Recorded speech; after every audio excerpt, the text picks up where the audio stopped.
Olá, companheiros, muito boa tarde. Começando mais uma análise internacional aqui na Causa Operária TV. Muito boa tarde, sejam muito bem-vindos. Eu sei que vocês já estão aí nos assistindo no nosso chat, então aproveito para convidar você a curtir o vídeo, a compartilhar o link 24 horas da Causa Operária TV e a compartilhar o nosso vídeo assim que ele estiver na nossa playlist. Quando nós terminarmos aqui a transmissão ao vivo, você pode encontrar a análise internacional na íntegra lá na playlist do nosso canal, do nosso programa Análise Internacional. Então, compartilhe também o programa aí, nos ajude a aumentar o nosso número de visualizações. Compartilhe no WhatsApp, no Facebook, no Twitter, nos ajude a divulgar a Causa Operária TV. E contribua também com a gente, mandando seu superchat, mandando seu super sticker e sendo membro assinante do canal a partir de R$ 7,99 por mês. Contribua conosco, fortaleça esse canal revolucionário e independente. Queria fazer também o mesmo convite para os companheiros que vão assistir a gente pela TV 247. Contribua também com a imprensa de esquerda, com a imprensa progressista, independente, sendo membro, mandando superchat e compartilhando o vídeo que estará também no acervo transmitido aí pelos companheiros da TV 247. Então já fica também aí o convite e o boa tarde para o pessoal que está assistindo a gente pela TV 247.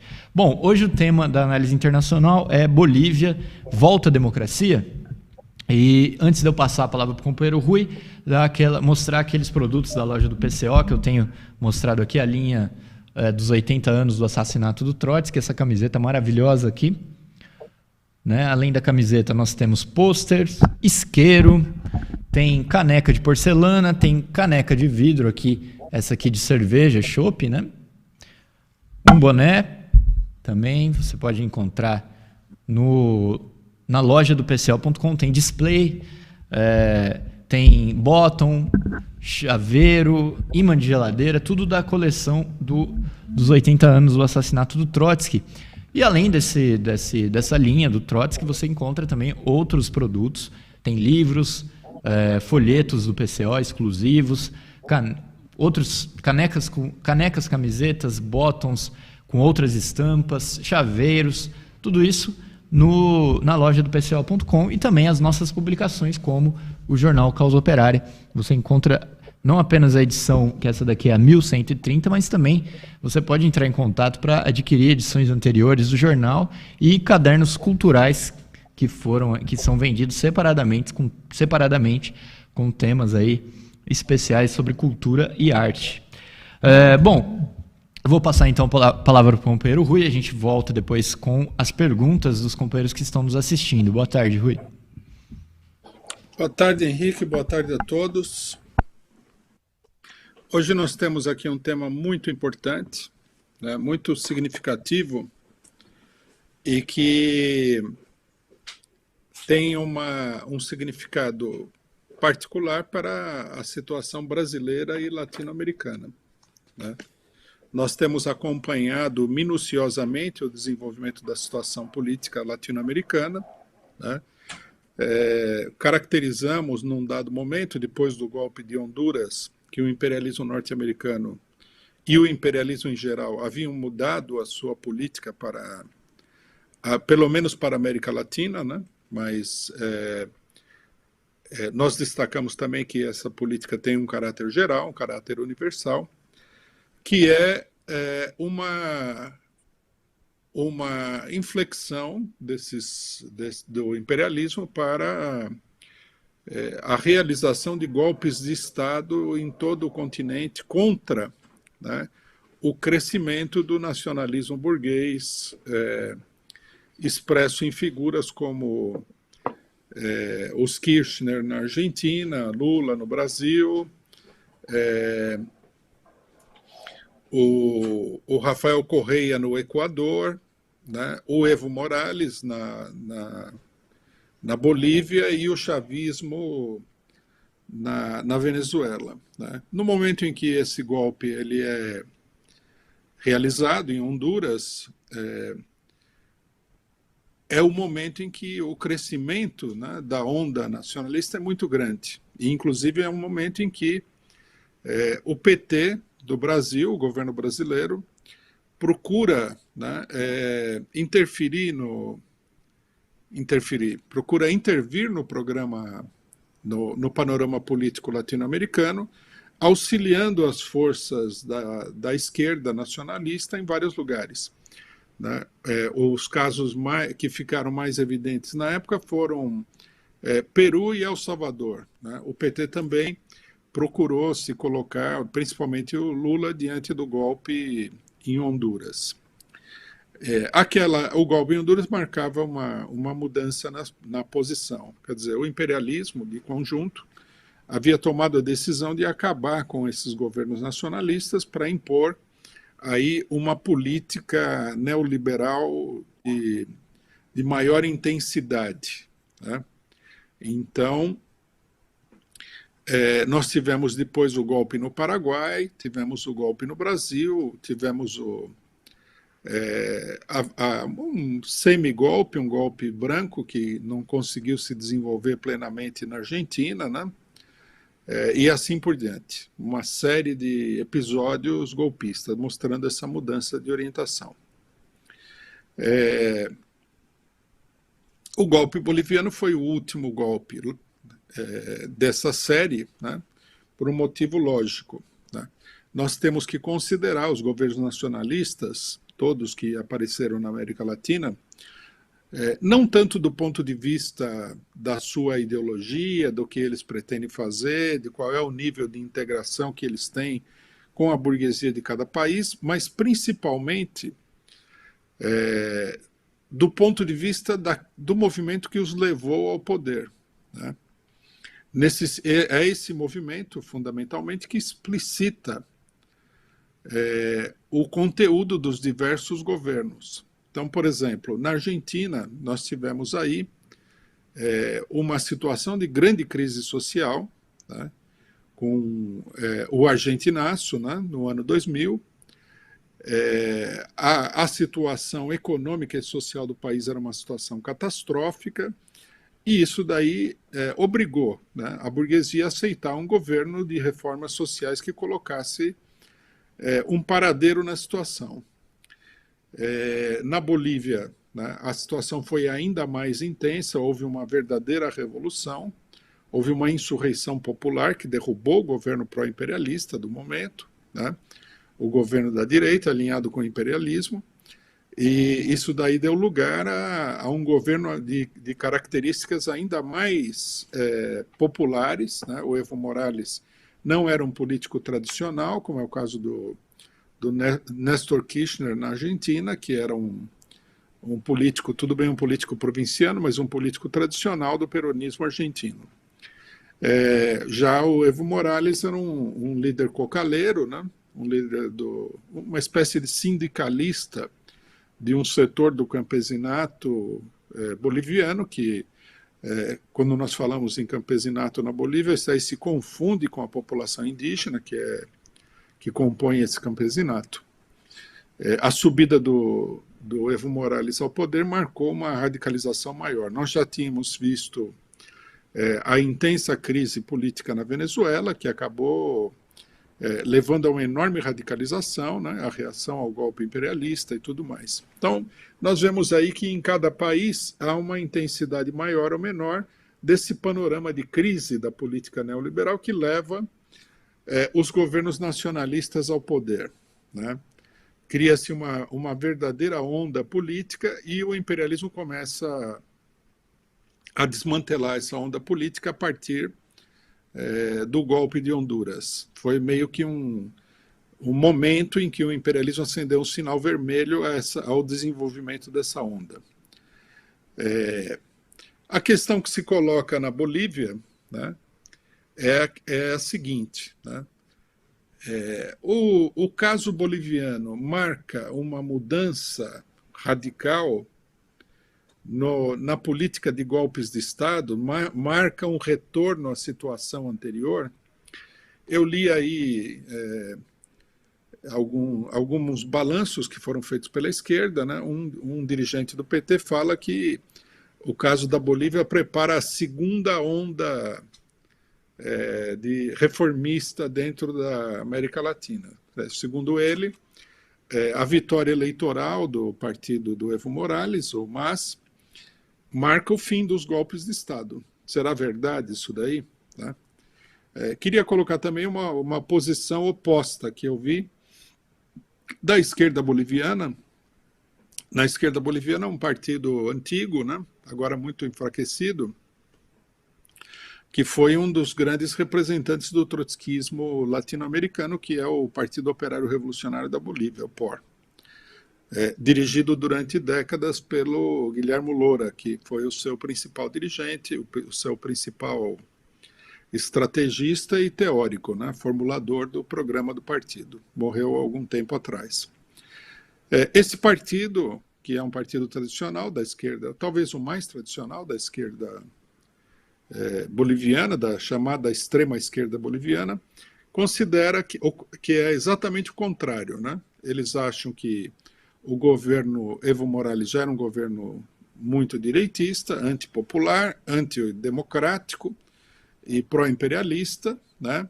O golpe foi um exagero da direita, segundo eles, né? Eles classificam como uma operação estúpida, impensada, o golpe, e que o golpe, na realidade, não teria sido propriamente um golpe.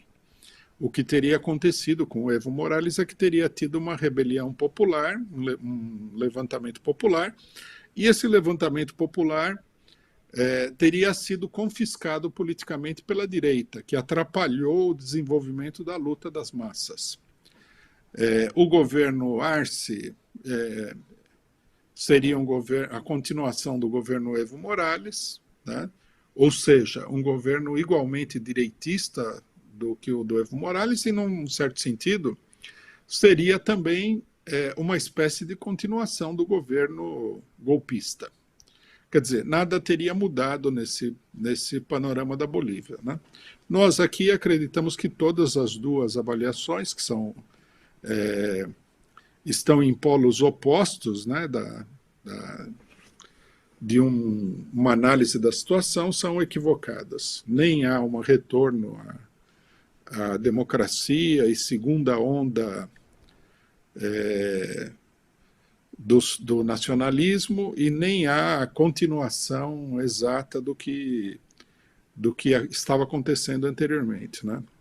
Primeiramente, nós temos que ter uma caracterização clara do que foram esses governos, né? Que eu acho que muitos agrupamentos de esquerda não conseguiram analisar o que foram esses governos. Esses governos são uma expressão do nacionalismo latino-americano. Uma parte da esquerda rejeita essa definição porque acha que os governos não são suficientemente reformistas, né? Eles comparam esses governos com outros governos do passado, né, governos nacionalistas do passado. Por exemplo, no Brasil se faz a comparação com o governo João Goulart, se faz a comparação também com o governo Perón na Argentina e tudo mais. Primeiro, aí há dois tipos de erro, né? Primeiro, que se atribui a esses governos nacionalistas muita coisa que eles nunca fizeram. O governo João Goulart não fez nada, né? Não fez nenhuma reforma, nada. Fez muita demagogia, mas não fez nada. O João Goulart falou em reformas de base e tudo mais, mas não fez efetivamente coisa nenhuma. No apagar das luzes do seu governo, ele fez um gesto teatral no ato que foi realizado no Rio de Janeiro, assinando ali no palanque do ato os decretos sobre as chamadas reformas de base. Mas isso daí era só o apagar das luzes do governo, não era nenhuma iniciativa mais consistente. Esses governos também nunca chamaram as massas para impedir o golpe de Estado, nem nada. Há um mito, né, sobre os governos nacionalistas, de que eles teriam realizado muita coisa que eles, na realidade, não realizaram. Então, existe esse desconhecimento da coisa. Os governos nacionalistas atuais, tudo bem, eles não têm aquela retórica exaltada do nacionalismo do passado, né? Mas isso se deve também ao fato de que tanto um nacionalismo como outro nacionalismo, eles têm uma base social um pouco diferente. O nacionalismo da década de 1930, né, que é o peronismo, que é o varguismo e tudo mais, é um nacionalismo que se apoia sobre o movimento da classe operária. Né? Uma força política que acaba controlando, né, o movimento operário. E o movimento operário, logicamente, é muito politizado, tende a se radicalizar e a colocar todo um programa político intenso. Então, esse nacionalismo parecia mais revolucionário, mas, na verdade, ele estava expressando a pressão que ele sofria de base e que ele procurava controlar e que ele procurava, inclusive, desmantelar. O nacionalismo atual, que vem no momento em que a classe operária está muito debilitada, se apoia sobre alguns setores da classe operária, sem dúvida, mas setores da classe operária mais desorganizados. O nacionalismo atual não se apoia tanto sobre a classe operária industrial, né, sobre os sindicatos, mas mais sobre uma população mais dispersa, que também é operária, mas é um outro tipo é um outro segmento da classe operária. Né? A gente pode ver claramente que a grande reforma social que foi feita por esses governos foi dar a esse povo que estava aí desempregado, sem perspectiva nenhuma, condições de sobrevivência mínima, como, por exemplo, a política do Bolsa Família. Né? Não foi o Getúlio Vargas, para conter o movimento operário, foi obrigado a estabelecer toda uma legislação trabalhista. Né? Nesse momento, o que nós estamos assistindo é o desmantelamento dessa legislação trabalhista. E as reformas, elas são reformas que atingem o setor mais miserável da classe operária nesse momento, que está totalmente sem perspectiva política. Daí a menor radicalização desses setores, que é uma coisa bastante natural. Bom, o governo Evo Morales foi derrubado por um golpe de Estado organizado pelo imperialismo. Né?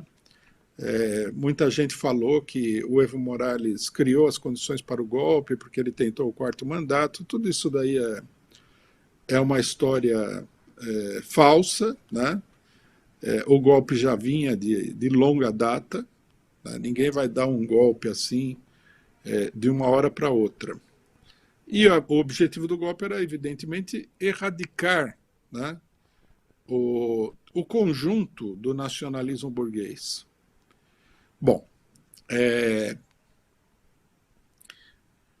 o desenvolvimento da situação levou a que não apenas que o MAS ganhasse as eleições, que era uma coisa que se poderia esperar, né, não que ele ganhasse as eleições, que ele tivesse toda essa votação, era uma coisa natural, né, principalmente diante da mobilização que aconteceu entre os camponeses e os setores da classe operária boliviana.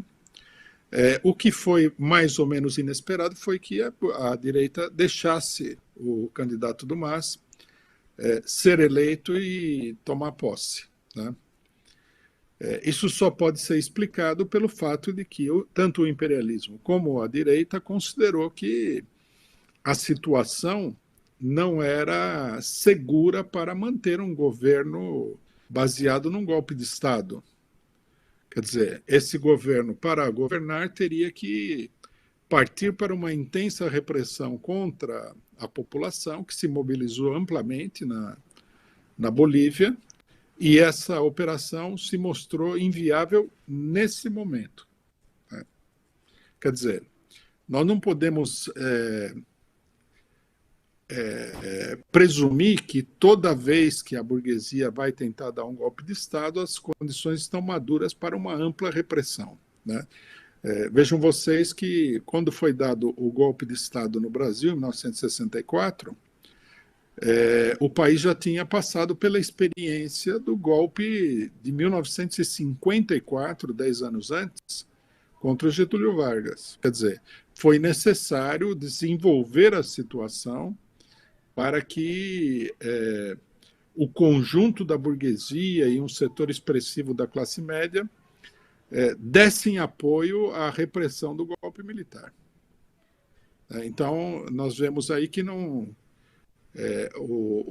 um dos problemas do golpe, né, nós vemos isso daí no Brasil e em todos os países, é que os golpes se defrontam, né, com uma situação de grande instabilidade no regime e uma divisão interna da burguesia, que não permite, nesse momento aqui, passar diretamente a uma ampla repressão.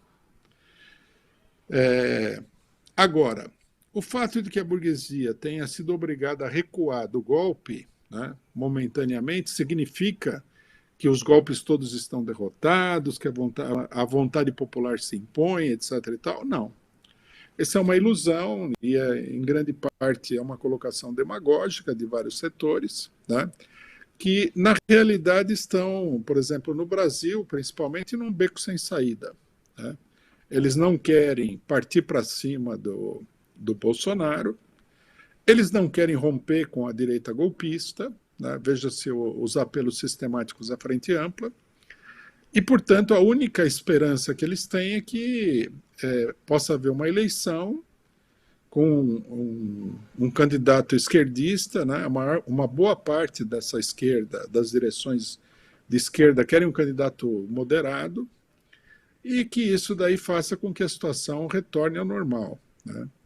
E o caso boliviano deu a eles um alento, porque o golpe na Bolívia foi muito duro e agora rapidamente eles cederam. A gente não deve estranhar essa passagem na Bolívia de uma situação a outra com grande rapidez, porque é uma característica boliviana. A situação política na Bolívia é muito mais volátil do que no Brasil, o regime é muito menos sólido, né? O país tem uma tradição muito grande de grandes lutas operárias e camponesas, né?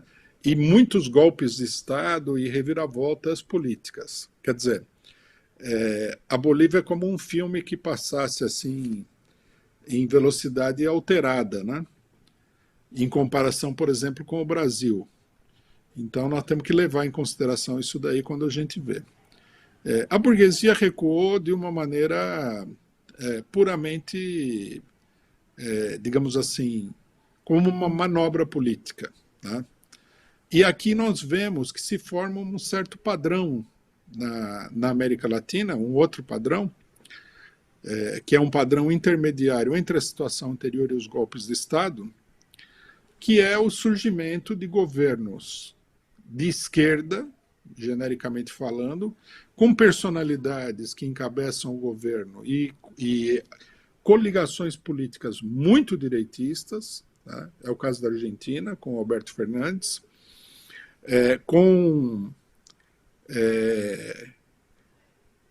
como um recurso para conter a situação das massas devido à desagregação do regime e recuperar o terreno para retomar a política de golpe de Estado, né?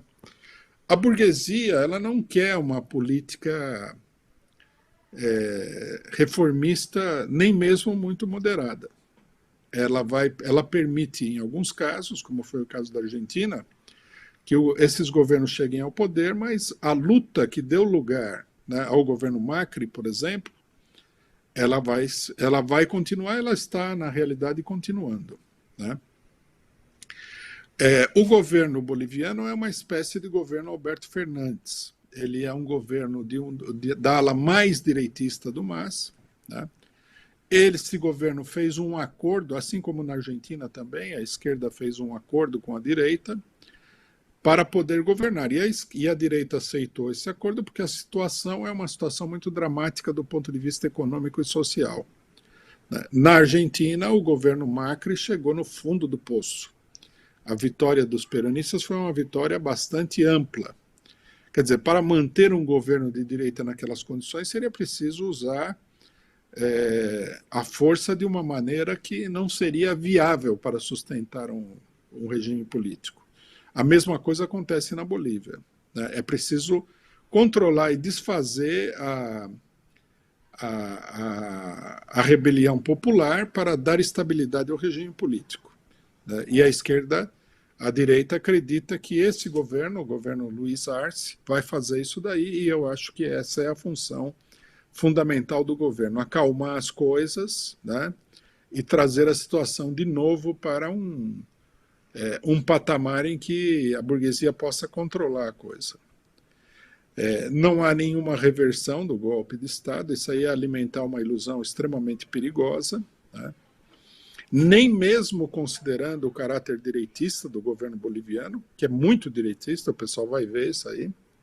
Ele não é um governo Evo, né? Tanto que fica clara a delimitação desse governo com o Evo quando o Luiz Arce fala que quer um governo de unidade nacional, mas não quer o Evo Morales. Quer dizer, é um governo de unidade nacional sem o Evo Morales. O Evo Morales, logicamente, diante da situação, a gente já viu a política do Evo Morales, que é uma política bastante oportunista. Ele acredita que é melhor esse acordo do que nada. Mas o fato é que ele está sendo excluído da política nacional por esse governo. O que nós temos, na realidade, na Bolívia, e é o que nós temos na Argentina também, é o governo do que seria no Brasil a Frente Ampla. Só que, né, no caso boliviano e no caso argentino, é uma frente ampla com a participação da esquerda. A esquerda estaria encabeçando a frente ampla. Não é exatamente a mesma esquerda que teve no poder, né? A gente não deve se confundir. O Arce não é uma figura popular, não é um líder popular, ele é um tecnocrata do MAS, né? Ele foi ministro da Economia, ele é um homem bastante direitista e vai se apoiar sobre um pessoal bastante direitista e num acordo com a burguesia golpista, com o Carlos Mesa e tudo mais. É a própria Frente Ampla com um setor esquerdista ultramoderado na cabeça. Mesma coisa que acontece na Argentina, né? É o que está sendo tentado no Brasil. Só que no Brasil, né, como nós vimos aí nas próprias declarações da burguesia, a ideia seria o quê? Frente ampla sem o PT na cabeça. Até, eventualmente, se poderia aceitar, acho um pouco difícil, mas poderia se aceitar algum elemento muito direitista do PT. Tipo o governador da Bahia, Rui Costa, mas é uma operação complexa porque o PT é um partido diferente do MAS, né? O MAS é um partido que foi improvisado para o governo, é um partido, em grande medida, fisiológico. As suas bases populares não são também tão firmes assim, mas é a liderança do Evo Morales que dava um caráter popular ao MAS. Nós estamos vendo, inclusive, que os deputados e tudo mais do MAS rapidamente saíram para um acordo com a direita na Bolívia, né? Bom, qual que é o problema-chave dessa avaliação? O problema-chave dessa avaliação é que, como já aconteceu várias vezes nesse período aqui, a esquerda se lança a difundir as mais absurdas ilusões, né? Na realidade, o que está acontecendo é o seguinte: esses governos eles vão acabar se chocando com a população, tá? Na Argentina nós já vemos isso, há muitos choques do governo Alberto Fernandes com a população, e eles não vão estabelecer a tal segunda onda. Eles vão ser um caminho, uma ponte para que a direita retome a iniciativa política nesses países que estão numa crise muito grande. A direita, logicamente, que vai trabalhar aí no sentido de preparar a próxima etapa, né? Vai procurar preparar isso daí do ponto de vista da propaganda, do aliciamento de vários setores e tudo mais. E esses governos eles não abrem caminho para nada positivo, pelo contrário, eles são uma debilidade, né? Um governo como esse é um governo que tende a jogar água fria no movimento dos trabalhadores, que foi o que mudou a situação, efetivamente, né? A acalmar, a criar uma situação de calmaria que só pode ser explorado pela direita,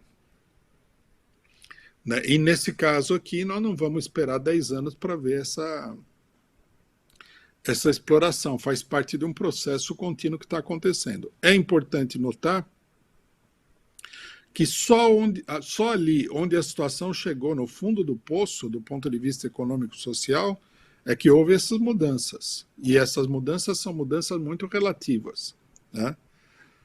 Na Argentina a situação era de total desagregação econômica, continua sendo, né? Está levando o governo peronista a um enorme desgaste, e na Bolívia ainda mais, a situação ainda mais dramática.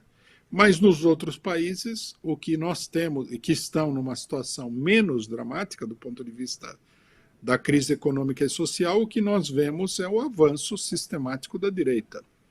Caso do Equador, caso do golpe, caso dos preparativos para intervenção militar na Venezuela, caso do Brasil, onde, né, nós vemos aqui um fortalecimento sistemático da direita golpista e da extrema-direita.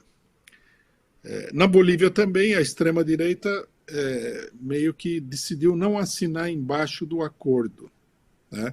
Fez um protesto que não foi um grande protesto contra a eleição, mas está deixando claro que ela não vai para uma política de total acordo com o governo, que ela vai se manter numa política oposicionista, né? Que ela vai fustigar o governo e tudo mais. Então, nós temos que aguardar. A política correta para o movimento operário seria manter uma total independência em relação ao governo Luiz Arce, não aceitar nenhuma barbaridade desse governo no que diz respeito à repressão, aos ataques às condições de vida da população, né? Reivindicar do governo que atue como um governo popular, embora ele efetivamente não seja isso, mas o movimento operário deve fazer uma enorme pressão sobre ele, deve criar um movimento de pressão, que é um movimento também, ao mesmo tempo, contra a direita que está escondida agora atrás do governo. Essa é a política correta que deve ser levada adiante nesses países, e é a política que deve ser levada adiante em todos os países. O caso boliviano ele é muito interessante para o Brasil, porque no Brasil eles querem uma solução parecida com essa, um setor da burguesia e um amplo setor das direções da esquerda querem uma solução parecida com essa, só que sem, no caso, o PT, que seria o equivalente do MAS. Quer dizer, a situação aqui é bem mais direitista ainda do que na Bolívia, lógico, porque na Bolívia a eleição foi precedida, né, pelo bloqueio de várias estradas e tudo mais. O MAS o tempo todo, ao contrário do que muita gente pensa, trabalhou no sentido de desmobilizar e evitar que a radicalização crescesse, né, e procurou usar o movimento popular que se criou no país para fazer um acordo com a direita. No Brasil não há esse movimento popular nesse momento. E, então, só é possível para a esquerda fazer um acordo com a direita nos termos mais favoráveis para a direita. Mas é a mesma política que vai se seguir. Quer dizer, o que nós temos aqui é uma política de conciliação que não retoma nenhuma democracia, tudo bem? Nós já explicamos várias vezes que falar em democracia na Bolívia, no Brasil, é um pouco uma figura de linguagem, é um tanto quanto uma figura de linguagem, não retoma nenhuma situação anterior, não é a segunda onda, pelo contrário. Esses governos foram chamados para acalmar a situação, para que a direita possa retomar o poder. Henrique. Bom, vamos lá, companheiros. Só lembrando aqui, antes da gente abrir para as perguntas, que o companheiro Rui estará amanhã aqui na Causa Operária TV, às 11h30 da manhã, na análise política da semana. Então já anotem aí, programa de maior audiência da Causa Operária TV, todo sábado às 11h30 da manhã. O companheiro Rui também está toda segunda-feira, às 13 horas, ao vivo, no programa Marxismo. Às terças, às 16 horas, ao vivo, análise política na TV 247, que a gente transmite simultaneamente na Causa Operária TV. E às sextas-feiras, a análise internacional, às 14 horas. E nas quintas, o companheiro Rui participa da live das 5 na TV do DCM também, sempre ao vivo, às 17 horas. Bom, queria agradecer aqui ao super sticker do Luiz Preza, muito obrigado. Agradecer também ao Felipe Rosendo, que renovou seu status de membro do canal. Vitor Lara também renovou seu status de membro. Muito obrigado e sejam muito bem-vindos. A primeira pergunta é do companheiro Arthur Freitas. Com a volta do MAIS ao poder na Bolívia, o governo boliviano pode retornar na Unasul e na ALBA? Teoricamente pode, né? Nós teríamos que ver se essa é a política dele. Qual vai ser a política do Arce exatamente, nós não sabemos. Então, vamos ter que ver agora. Ele já deixou claro que não vai ser a mesma política anterior. Só que aqui nós temos que considerar o seguinte, a política anterior já tinha entrado num caminho direitista. Não é que o Arce está criando uma política inteiramente nova. O Evo Morales fez uma série de coisas para procurar chegar num acordo com a direita e não conseguiu. Agora o Arce fez esse acordo que ele tentou e não conseguiu. O Arce, evidentemente, que é muito mais direitista do que o Evo Morales. Ele não tem a pressão que o Evo Morales tem da sua base social. O Evo Morales é um líder popular. O Arce é um burocrata. Um homem que saiu de dentro do escritório. Não tem nada a ver com a ampla luta das massas, né? É um político pequeno burguês que facilmente vai se ligar à burguesia. Nós vamos ter que ver, a política dele vai ser determinada pela pressão popular. Vamos ver, aqui nós vamos ver uma situação que é o seguinte, os primeiros esforços do novo governo vão ser para acalmar a mobilização popular. Essa é a prioridade, né? Inclusive foi por isso que ele foi eleito. Ele vai acalmar, e aí, como acontece sempre, né? Com esses governos de esquerda, de meia esquerda e tudo mais, a hora que o governo acalma o povo, em função do acordo dele com a burguesia parte para cima dele, porque ele já não tem mais quem o defenda, né? Vamos ver como é que ele vai acalmar o povo também, porque às vezes você consegue acalmar o povo com uma política econômica, aproveitando alguma facilidade do mercado mundial, que leve a um crescimento do emprego e tudo mais, né? Não me parece que isso daí seja uma opção nesse momento. E às vezes você acalma o povo, né, com demagogia, com repressão, com alguma política filantrópica, mas puramente paliativa, que não tem um grande voo. Então vamos ver aí. Próxima pergunta é do companheiro Lino. Podemos dizer que esta nova configuração da Bolívia fortalece a extrema-direita? Não, imediatamente não fortalece a extrema-direita. Mas acontece o seguinte, né? Em perspectiva, aí é que a gente deveria ver. O acordo da esquerda... o pano de fundo, a questão-chave da atual situação, né, em todo o mundo, só que de maneira diferente em cada país, é o desmoronamento do chamado centro político. Quer dizer, aqueles partidos burgueses, em alguns lugares partidos de esquerda, né, que criaram um bloco para garantir, né, os interesses do grande capital e o funcionamento do regime. Estabeleceram aí, por exemplo, na Europa, em vários países, você tem uma direita e tem a esquerda social-democrata.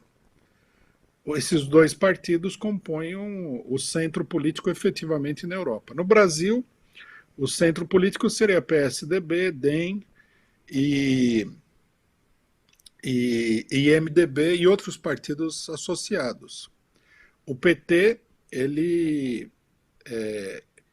contribuiu para esse centro, embora ele não fizesse efetivamente parte disso daí. Então, quer dizer, a situação atual, ela tem como questão-chave, né, como a questão mais importante, o desmoronamento internacional desse centro. Por que esse centro desmorona? Ele desmorona por causa da política econômica. né? Eles falam em democracia, defendem aí o LGBT, fazem uma demagogia colossal com as mulheres, com o negro, etc. e tal, né? Mas, no final das contas, a política deles está levando o mundo inteiro a passar fome. Essa aqui é a grande realidade, né? A gente viu na França. É muita demagogia, mas o pessoal saiu na rua queimando a cidade de Paris porque não aguenta mais. A situação é muito complicada. Quem que são essas pessoas? São os desempregados e tudo mais, que são o resultado da política neoliberal. Então, há o desmoronamento desse centro. Esse desmoronamento, ele é irreversível. Primeiro porque eles vão continuar aplicando a política neoliberal, eles vão aprofundar isso daí, pode ser que com mais demagogia, mas vão aprofundar essa política neoliberal, vão colocar mais gente ainda numa situação de fome, porque essa política não tem outro resultado. E, do ponto de vista do funcionamento do regime, setores das classes médias, da classe operária, e principalmente os desempregados, rompem com esses partidos. Isso daí deu lugar, na Europa, ao surgimento da extrema-direita, que começou a fazer demagogia e capitalizar a insatisfação contra esses partidos. Na América Latina, que são economias muito mais frágeis, nós tivemos aqui, né, nas 2 últimas décadas, nós tivemos verdadeiras situações revolucionárias, que levaram a esquerda ao poder, uma esquerda que não é a esquerda social-democrata da Europa exatamente, né? É uma esquerda que tem a ver com a realidade econômica e social da América Latina.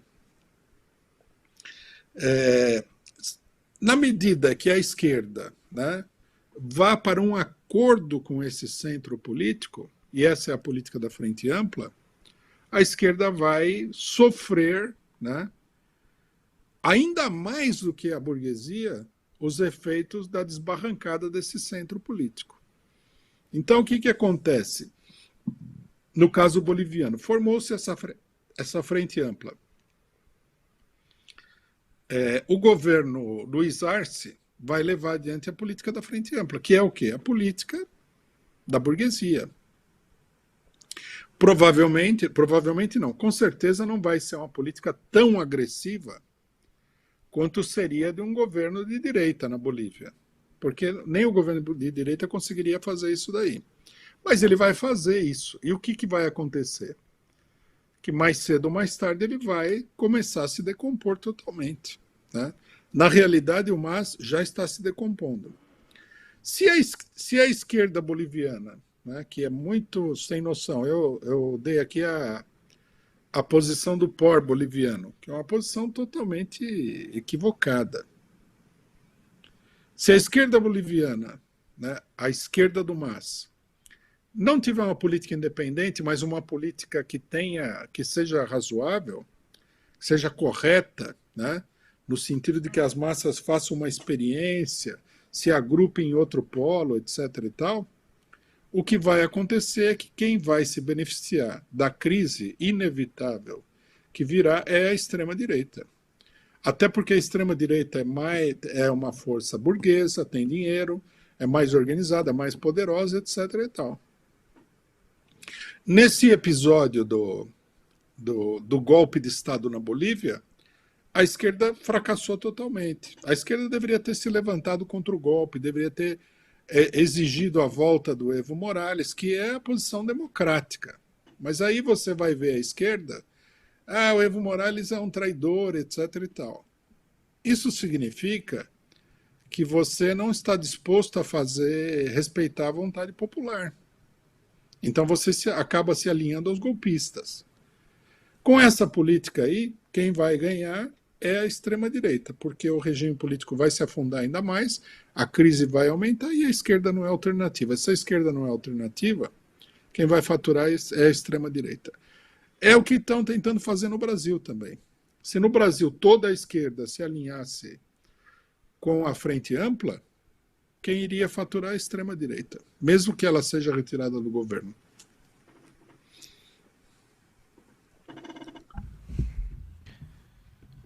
Próxima pergunta, aqui do companheiro, deixa eu abrir aqui, do companheiro ao vivo. Rui, a política de frente ampla faz os trabalhadores se revoltarem contra os sindicatos e se afastar da política? Aí ele complementa, tenho dúvidas sobre como atrair os trabalhadores para o sindicato. Bom, os sindicatos, eles têm também uma orientação política. Né? Você vê que os sindicatos, eles acompanham a paralisia da esquerda. Alguns dirão, a paralisia do PT. Não, é a paralisia do conjunto da esquerda. Veja só. Nós falamos, vamos para as ruas fazer a campanha pelo Fora Bolsonaro. A esquerda não veio nenhuma esquerda. A maioria nem concordou com o Fora Bolsonaro. É uma política, no fundo, é uma política de frente ampla, é uma política de colaboração com a burguesia. Essa mesma política atinge os sindicatos. Qual que é a política da esquerda nos sindicatos? É a mesma que ela tem na política geral. Resolver os problemas pela via institucional. O que é a via institucional dos sindicatos? É a greve legal. Por exemplo, a gente teve uma greve do Correio. Então você faz uma greve, daí você vai lá, né, que nem um idiota, como se você fosse um perfeito idiota, leva a reivindicação ao TSE, o TSE deveria estar escrito assim, né, na parede do TSE, inimigo mortal do trabalhador. Deveria ser IMT, não TSE, inimigo mortal do trabalhador. Aí vai o sindicato lá, como um perfeito idiota, e entrega lá as reivindicações para o TSE. Então, o inimigo mortal do trabalhador vai julgar se os trabalhadores têm razão, os patrões têm razão. O que ele julga? Que os trabalhadores não têm razão em nada. O inimigo mortal passa por cima da lei, retira todos os direitos dos trabalhadores, só faltou, sei lá, pendurar o trabalhador num tronco lá. Não faltou mais nada. Aí o que os sindicatos fizeram? Voltaram. O Correio tem essa aberração que é assim: 36 sindicatos para uma única empresa patronal. Aí os 36 sindicatos voltaram lá e decidiram que, bom, tem que aceitar, porque o que a gente vai fazer? Né? É a via institucional. É lógico que com essa política aí, os trabalhadores nunca vão conseguir nada. Né? Essa daí é a ideia de que nós vamos resolver o problema do golpe através da eleição. Vamos resolver o problema do trabalhador através da justiça, dos tribunais. Faz uma grevinha, né? Faz muito discurso, que sindicalista adora fazer discurso. O trabalhador fica lá boquiaberto ouvindo o discurso, depois levam tudo para o TSE, inimigo mortal do trabalhador, e acaba tudo aí. Com essa política realmente não dá. Agora, o que é preciso não é falar para o trabalhador que ele não tem que ir para o sindicato. O que é preciso é falar para o trabalhador que ele tem que ir para mudar a situação dentro do sindicato, lógico. Tem que exigir uma conduta mais combativa, mais séria, mais independente do sindicato, que é um problema político, é um problema de orientação política, não tem nada a ver com o sindicato em si. Se você for em outras organizações, tem os mesmos problemas. No final das contas, o problema não é o sindicato, não é o partido, não é isso, não é aquilo, é a orientação política, que é uma orientação política equivocada. Bom, vamos lá. Eu queria agradecer ao superchat da Renata Diniz, muito obrigado. E ela manda a seguinte pergunta: qual é a situação do México?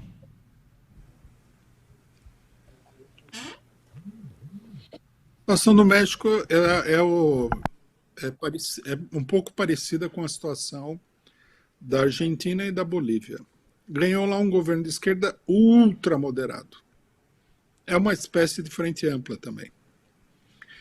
Ele ganhou porque os outros partidos estão caindo aos pedaços. A situação de crise política no México era muito intensa. E a função desse governo, é acalmar a situação. Governo também. Vocês, se a gente acompanhar o que acontece na Argentina, o que acontece no México, nós vamos ver que, do ponto de vista das coisas substanciais para os trabalhadores, não acontece nada. É a administração daquela massa falida que é o Estado mexicano.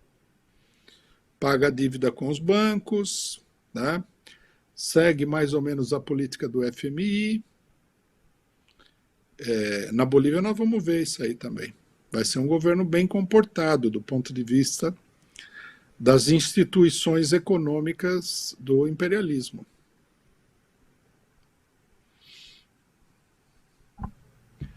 Eu queria agradecer o superchat do Ernesto Abdala Filho, muito obrigado pela contribuição, companheiro, e fazer a pergunta do Adalberto Pereira. Rui, Luiz Arce é uma espécie de Fernando Haddad?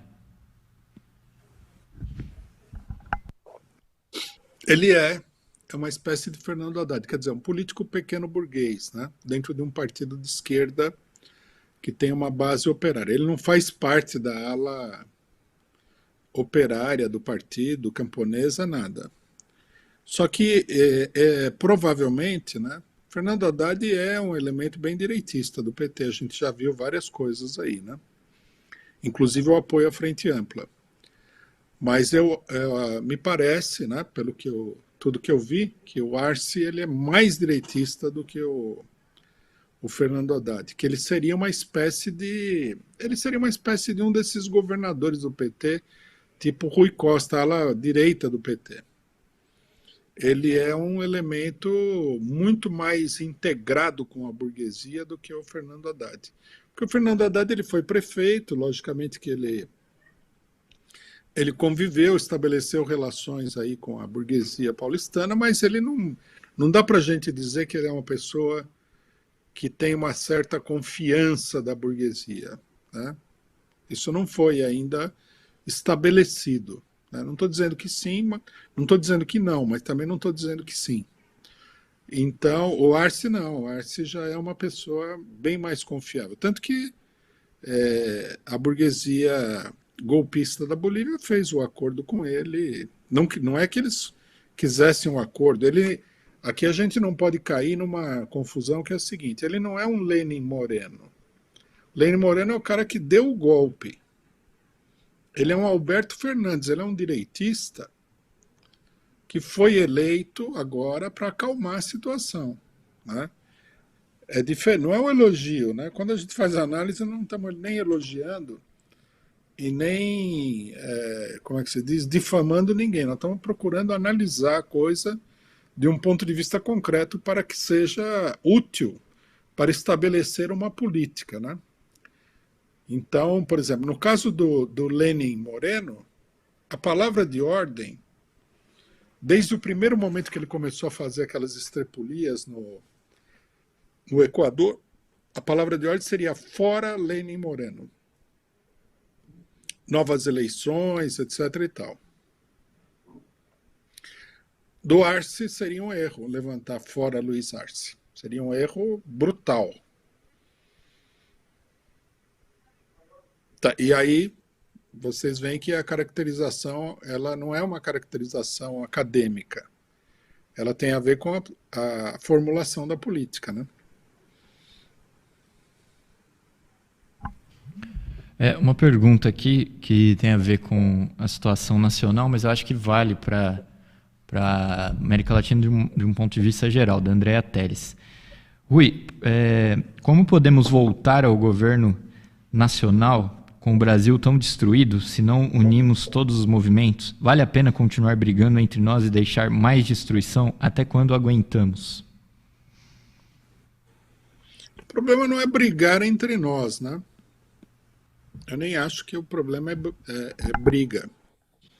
A questão é que precisa haver uma luta interna dentro do movimento operário para que prevaleça uma orientação correta.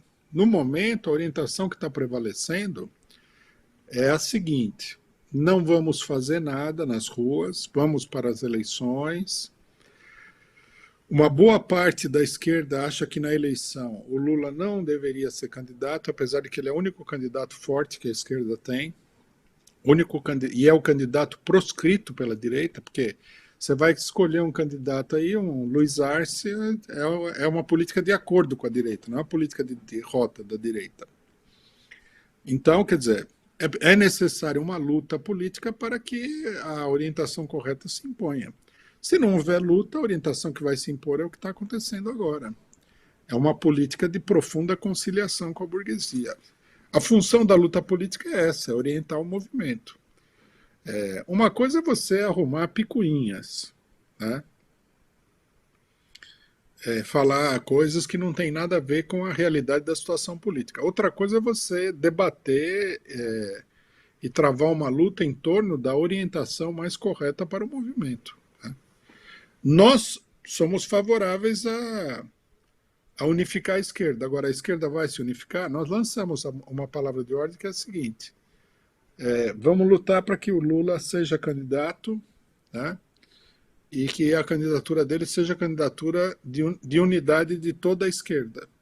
Aí vai acontecer isso daí? O pessoal está procurando aí como é que se diz?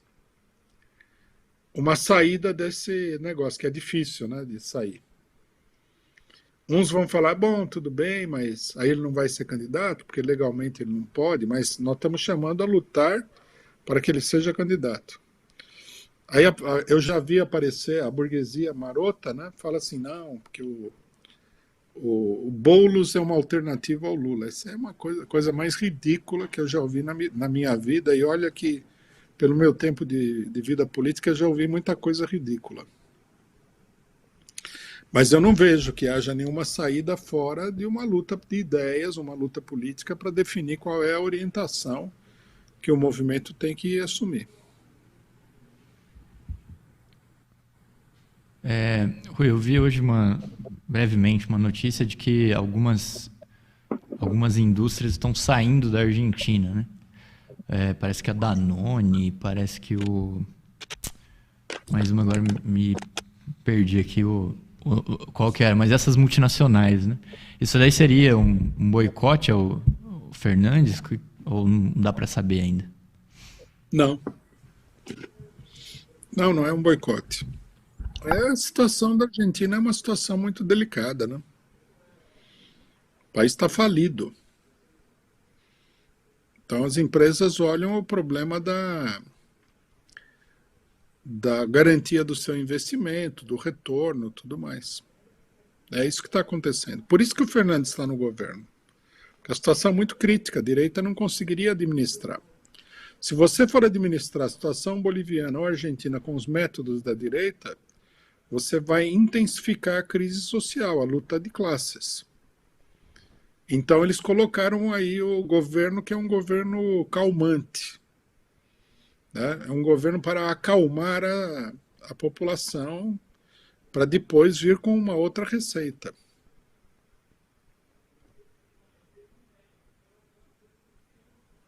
Bom, para terminar, o W4 Oficial pergunta o seguinte: vamos levar mais 10 anos de luta, fome, miséria, desemprego, violência civil até a massa, até o povo sentir na pele a necessidade real de lutar? Bom, eu acho que nós temos que ter uma perspectiva de longo prazo, né? Embora a gente tenha que fazer todo o possível no momento. Na realidade, a classe operária está lutando há mais de 100 anos, aí, há quase 200 anos. E a gente não consegue sair dessa situação de completa desgraça, de completa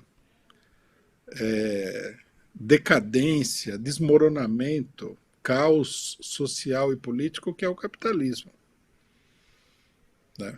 A situação do capitalismo é cada vez pior. Isso daí vai acarretar um sofrimento muito grande para a população mundial. Não há como escapar disso. Beleza. Essa foi a nossa última pergunta. O nosso tempo já estourou aqui. Eu queria agradecer todo mundo que nos assistiu, todos os companheiros que deram a nossa audiência aqui na Causa Operária TV e também os companheiros que vão nos assistir na TV 247. Agradecer a todo mundo que acompanhou aí a análise, que participou, que mandou seu comentário, participou aí do chat. Reforçar para que você compartilhe o nosso link 24 horas e assim que terminar aqui a transmissão ao vivo, você pode encontrar esse programa da Análise Internacional na nossa playlist aí no acervo do canal. Então você pode reassistir e também compartilhar o vídeo aí isoladamente. Também não deixe de contribuir financeiramente com a gente, sendo membro, mandando superchat, super sticker, contribua conosco. Inclusive agradecer aqui o Jesus que mandou também seu super sticker. Muito obrigado pela contribuição. E é isso, Análise Internacional volta na próxima sexta-feira, às 14 horas, ao vivo. E amanhã, o companheiro Rui está de volta na Análise Política da Semana, ao vivo às 11h30 da manhã. Então fiquem ligados aí na nossa programação. Hoje, a programação da Causa Operária TV vai até às 8h30 da noite, com o resumo do dia. Fiquem ligados aí na nossa programação 24 horas. É isso. Causa Operária TV, muito obrigado, muito boa tarde e sexta-feira que vem a gente está de volta em mais uma Análise Internacional. Até mais. Beleza.